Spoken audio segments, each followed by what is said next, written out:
జ్యోతిషాస్త్రరీత్యా ద్వాదశ రాశుల్లో 4వ రాశి అయినటువంటి కర్కాటక రాశి మిత్రులారా, 2026 ఏప్రిల్ నెల మీ యొక్క శుభాశుభ ఫలితాల గోచార ప్రకారం ఎలా ఉంది అని అంటే, ఈ నెల గ్రహస్థితులు శని మరియు రాహు మీనరాశిలో 9వ స్థానంలో ఉండడం వల్ల ధర్మం, అదృష్టం, గురువులకు అనుగ్రహం మీకు పరీక్షగా ఉండే అవకాశాలు బాగా కనబడుతున్నాయి. కేతు కన్యారాశిలో 3వ స్థానంలో ఉండడం వల్ల సాహసం, కమ్యూనికేషన్ పెరుగుతుంది. గురు మిథున రాశిలో ద్వాదశ స్థానంలో ఉండడం వల్ల ఖర్చులు, విదేశీయ సంబంధాలు పెరుగుతాయి. ఈ నెల అదృష్టం, పరీక్ష కలిసిన సమయంగా కూడా చెప్పచ్చు. ఉద్యోగస్తులకి కొత్త అవకాశాలు వస్తాయి, కానీ ఒత్తిడి ఉంటుంది. మాకు ఉద్యోగమే లేదండి, గెట్ రెడీ, ఆఫర్ లెటర్స్ వస్తాయి, ప్రెషర్ కూడా ఉంటుంది. ఓహో, ఊహించుకొని నేను ఐటీ రంగంలో ఉన్నాను, నాకు లక్షల్లో శాలరీస్ వస్తాయి. ఆ రోజులు పోయాయండి. ఎవరు ఎంత జీతం ఇస్తే కనీసం ఆ ఉద్యోగంలో జాయిన్ అయిపోండి, తర్వాత చూసుకోండి. కాంప్రమైజ్ ఇక శాలరీ డిస్కషన్లో వచ్చేటప్పుడు ఒక మెట్టు దిగే ఉండండి. మీరు ఏమి కాదు, మంచి అవకాశాలు వస్తాయి. ఐటీ, సాఫ్ట్వేర్, సర్వీస్ రంగాల్లో మిశ్రమ ఫలితాలు ఉంటాయి. కొంతమందికి ఉద్యోగాలు వస్తాయి, కొంతమందికి ఉద్యోగం పోతుంది. ఉద్యోగం పోయిన వాళ్ళకి కొత్త ఉద్యోగాల్లో ఉంటారు, వెతుకుతూ ఉన్న వాళ్ళకి ఉద్యోగ అవకాశాలు వస్తాయి. మిశ్రమంగా ఉంటుంది. అందువల్ల బ్యాంకింగ్ సెక్టర్ సేఫెస్ట్ జోన్గా ఉంది. ఇంకా వ్యాపారస్తులకి కొత్త అవకాశాలు వస్తున్నాయి, కానీ పెట్టుబడిలో జాగ్రత్త అవసరం. భాగస్వామి వ్యాపారంలో అపోహలు అక్కర్లేదు, నమ్మండి. మీ యొక్క పార్ట్నర్ని నమ్మండి, ఖచ్చితంగా మేలు జరుగుతుంది. ఆర్థికంగా చూసుకుంటే ఆదాయం ఉన్న, ఖర్చులు కూడా ఎక్కువ ఉన్నాయి. శుభ కార్యక్రమాలైనటువంటి ఖర్చులు అంటే వివాహం, గృహప్రవేశం, ఇల్లు కొనడం, ఆస్తులు కొనడం లాంటి అవకాశాలు చాలా కనబడుతున్నాయి. ఇంకా షేర్ మార్కెట్ విషయానికి వస్తే ఈ నెల అనిశ్చితి ఉంటుంది. లాభాలు వచ్చినా నిలవకపోవచ్చు. షార్ట్ టర్మ్ ట్రేడింగ్లో చాలా జాగ్రత్తగా ఉండాలి. లాంగ్ టర్మ్ వెరీ బెస్ట్ అని కూడా చెప్తుంది. రియల్ ఎస్టేట్ విషయానికి వస్తే విదేశాలు లేదా దూర ప్రాంతాల్లో ప్రాపర్టీస్ అవకాశాలు ఉన్నాయి, ఇన్వెస్ట్ చేయండి. కొత్త పెట్టుబడులకి ఆలోచించి చేయండి. మళ్ళీ మీరు కొనేటప్పుడు డాక్యుమెంటేషన్ అంతా ఒకసారి లాయర్ దగ్గర, ఆడిటర్ దగ్గర చెక్ చేసుకోండి. ఇంకా కోర్టు విషయాల్లో కొంచెం మిశ్రమంగా ఉంది. నెమ్మదిగా రావచ్చు లేదా పోస్ట్పోన్ అయ్యే అవకాశాలు ఉన్నాయి. కుటుంబంలో ఎమోషనల్ పరిస్థితులు ఉంటాయి. చిన్న విషయాలు పెద్ద సమస్యలుగా మారే అవకాశం ఉంటుంది. కొంచెం నోరు అదుపులో పెట్టుకోవాలి. స్వతహాగానే నేను చెప్తుంటాను, కర్కాటక రాశి వారు క్లిప్ వేసి పెట్టుకోండి. గం గణపతి నమః. భార్య దగ్గర భర్త, భర్త దగ్గర భార్య, అన్నదమ్ములు, అక్కచెల్లెలు, కుటుంబంలో అందరూ కూడా ఎవరికి వాళ్ళు గం గణపతి నమః. ఎంత పిడుగు వచ్చి పడ్డా కూడా నాకు సంబంధం లేదు. మీరు ఉద్యోగం చేసే చోట, వ్యాపారం చేసే చోట గాసిప్స్ మాట్లాడకండి. సోషల్ మీడియాలో మీ యొక్క కామెంట్స్లు పెట్టి నెగిటివ్ తెచ్చుకోకండి, జాగ్రత్త. ఇంకా విద్యార్థుల విషయాలకు వచ్చే మంచి సమయం, కానీ కాన్సన్ట్రేషన్ కొంచెం తగ్గుతుంది, జాగ్రత్త. విదేశీ అవకాశాలు బలంగా ఉన్నాయి. వీసా ప్రయాణాలు జరిగే అవకాశం ఉంది.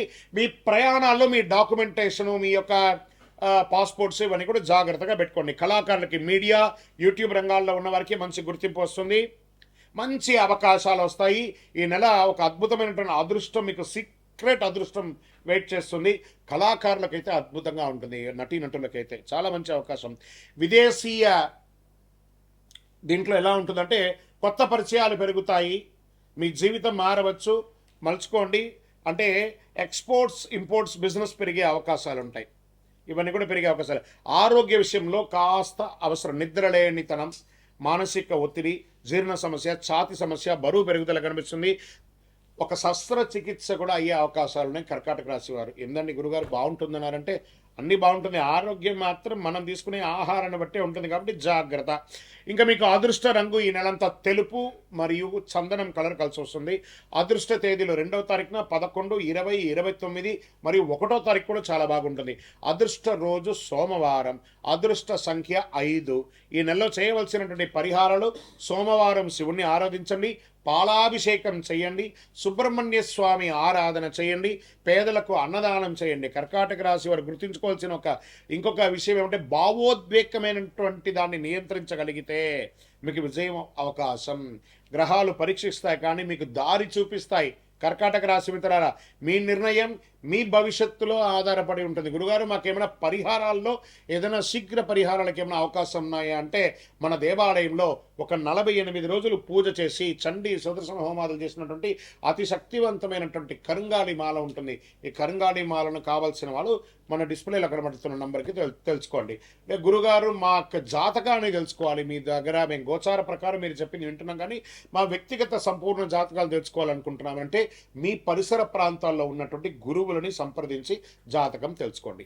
లేని పక్షంలో, లేదు గురుగారు మీ దగ్గరే అపాయింట్మెంట్ పొందాలి, మా డిస్ప్లేలో కనబడుతున్నటువంటి నంబర్కి మీ పేరు, date of birth, place of birth WhatsApp చేయండి, కాల్ చేయకండి. మా అడ్మిన్స్ మీకు రిప్లై ఇస్తారు ఫర్ అపాయింట్మెంట్. విజయోస్తు. రైట్. తక్కువేమి మనకు రాముడు ఒక్కడుండి వరకు. ఇంకేం కావాలి మనకు? తక్కువే ఉంటుందండి, ఆయన ఉంటే చాలు మనకు. అలాంటి రాజా రామచంద్ర స్వామి వారి యొక్క పుట్టినరోజు మార్చి 27వ తారీఖున శుక్రవారం నాడు అద్భుతమైనటువంటి శ్రీరామనవమి. ఎక్కడ చూసినా మామిడి తోరణాలు, పులిహోరలు, కళ్యాణోత్సవాలు, కళ్యాణ తలంబ్రాలు, గల్లి గల్లికి మనకు ఉభయ తెలుగు రాష్ట్రాల్లోనూ దేశ విదేశాలలో ఎక్కడ చూసినా రామ కళ్యాణం.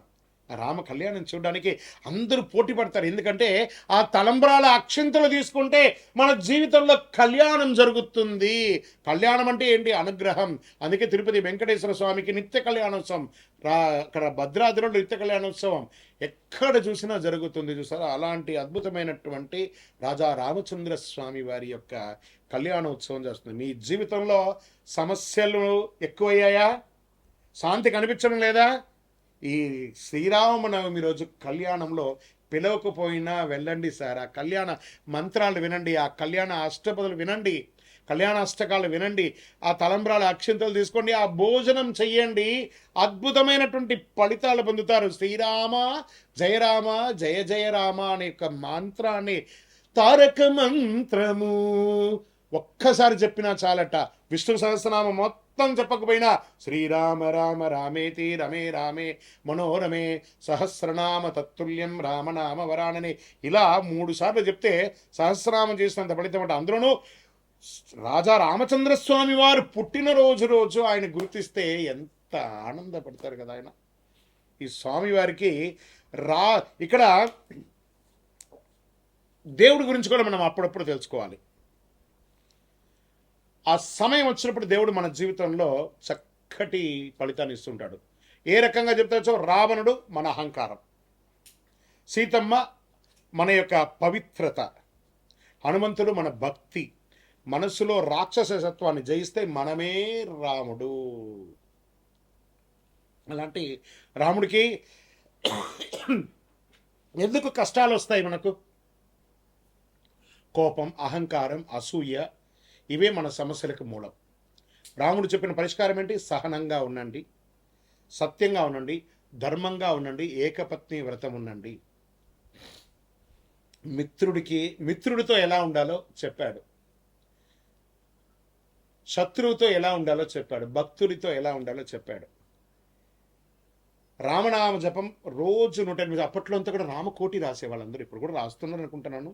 ఎన్నో చోట్ల రామకోటి స్తూపాలన్నీ కూడా వేశారు. సుందరాకాండ, ఈరోజు మనం ఏమేం చేయొచ్చు? సుందరాకాండ పారాయణం చేయొచ్చు, పానకం పెట్టచ్చు, చలివేంద్రాలు పెట్టచ్చు, భోజనాలు పెట్టచ్చు, అన్ని రకాలైన చేయొచ్చు. దేవుడు బయట లేడని మనలోనే ఉన్నాడు ఆ భగవంతుడు. మనం పరోపకారార్థే ఇదం శరీరం అని చెప్తే అందరూ అద్భుతమైనటువంటి ఫలితాలు పొందుతారు. రామాయణం యొక్క గూఢార్థం అన్ని కూడా అఖిలాండ కోటి బ్రహ్మాండ నాయకుడు ఉన్నటువంటి ఆ రాజా రామచంద్ర స్వామి వారి యొక్క పరిపూర్ణమైనటువంటి అనుగ్రహాన్ని అందరూ పొందాలని కోరుకుంటున్నాం. ఇది ఈరోజు కేవలం ఒక పండగ మాత్రమే కాదండి, జీవితం ఎలా జీవించాలో నేర్చుకునే ఒక రోజు. ఈ రోజున రాముడు అవతరించి ధర్మాన్ని కాపాడాడు, తండ్రి మాట కోసం రాజ్యాన్ని వదిలాడు, 14 సంవత్సరాల అరణ్యంలో గడిపాడు, కష్టాలను ధైర్యంగా ఎదుర్కొన్నాడు.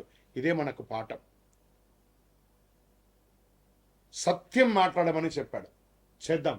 చేద్దామా?